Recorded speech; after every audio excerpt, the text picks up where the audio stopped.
Well, in New Delhi itself, tensions continue to spill over as the rush to finalise projects causes tempers to flare. And it's those with least who are hardest hit. The latest casualties, a group of flood-affected people living close to the Games main village. Within sight of the Games village, a real housing crisis is unfolding. Tension erupts unexpectedly on the street, with people rolling rocks into the path of traffic. These people are angry because the river has overflowed onto the floodplain where they were living, washing away their homes.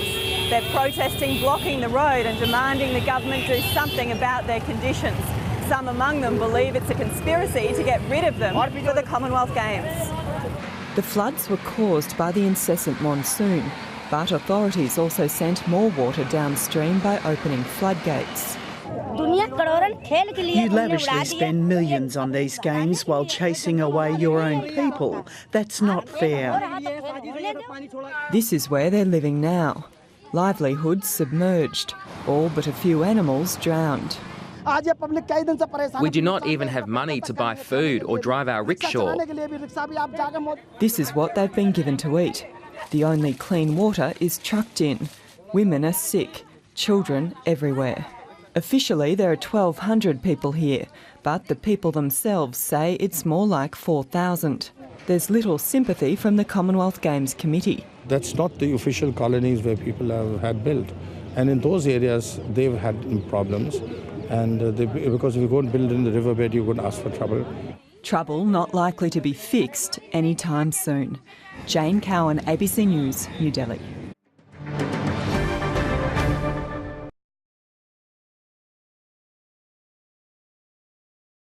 The Indian Prime Minister Manmohan Singh is holding emergency talks in an attempt to allay international concerns about facilities for the Commonwealth Games.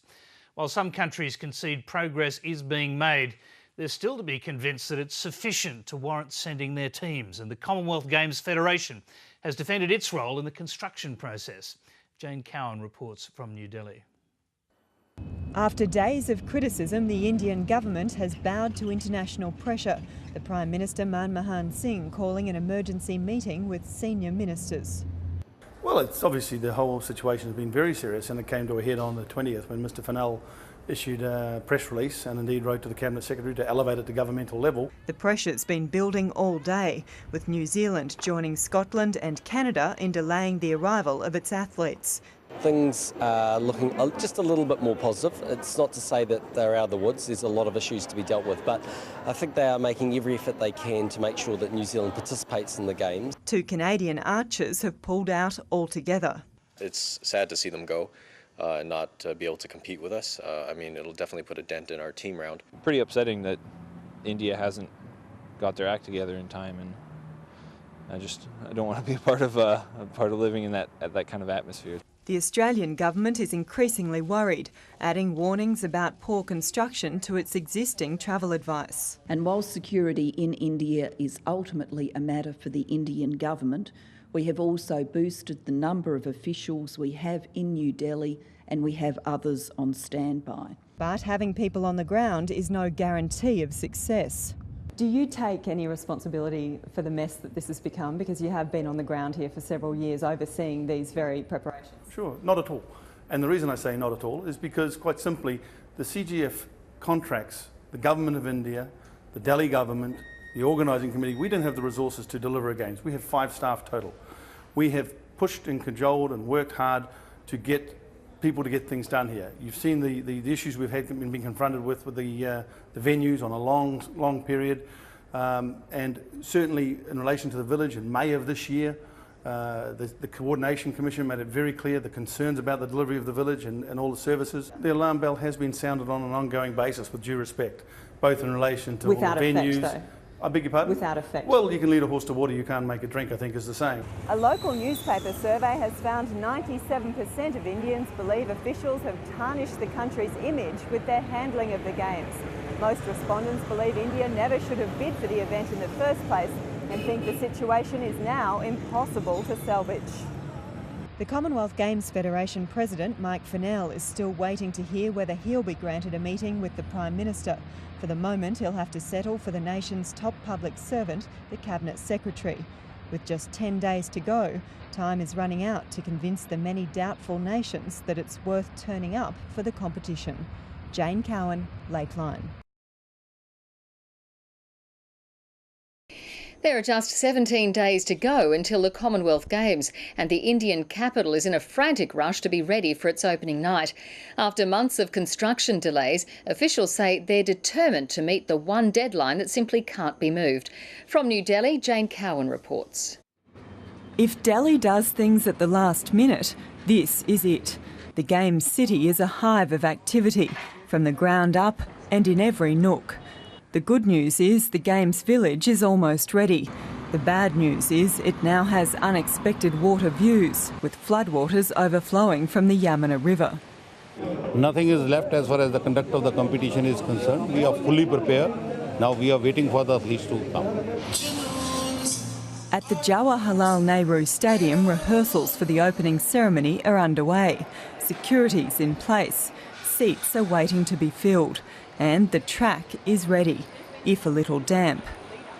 3 weeks back, a portion of the track had sunk. So I think everything is just falling in place. I think everything looks fine. And the message to Australia is they should not be scared. But outside it's slow going, and the rain means mud and an automatic stop work. The new metro lines are running, but not everywhere. This is the station closest to the main Games venue. This is one of New Delhi's perennial problems.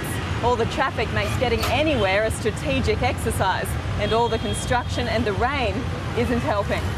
Nothing is going to run on time. None of the stadiums are going to be ready. Dengue fever is breaking out massively across the nation. The roads are like lakes. The lakes are like seas. It's going to be a fantastic fiasco. With 2 weeks to go, the city is struggling to put on its best face. It's a massive task, enough to exhaust even the most seasoned Delhiite. Jane Cowan, ABC News, New Delhi. The stepmother of Australian schoolgirl Zara Baker has appeared in a North Carolina court charged with her murder. The 10-year-old's disappearance late last year attracted international attention. Her dismembered body was found scattered in bushland. North America correspondent Jane Cowan was in court for today's hearing. Pale and slightly dishevelled, Elisa Baker shuffled into court, her arms and feet shackled. She'd been expected to enter a plea, but none came. Lawyers argued over whether she could get a fair trial so close to where the unfathomable crime happened. They want to have all the media here so they can look at it, parade her on in here. It was all too much for the 42-year-old, who collapsed into a chair. The hearing got a little lengthy, a little bit heated, and I think she was overcome and just needed to sit down for a moment. I'm going to go speak to her and see how she's doing right now. Okay. As well as the murder, Elisa Baker's facing a slew of other charges, including bigamy and the obstruction of justice for writing a bogus ransom note to throw police off her trail. I believe that the people of Catawba County have the ability, certainly, to put aside all the media and all the hyperbole and all the information that's come out and give her a fair trial here. Yes, I do. Complicating matters for the prosecution, a coroner's report has failed to specify the cause of death, saying only Zara Baker died from undetermined homicidal violence. The whole affair has left its mark on a small community. There've been a lot of people lost sleep and cried and prayed too over this. But it's not going to bring her back. As for justice, the case returns to court in late June. Jane Cowan, ABC News, Newton, North Carolina.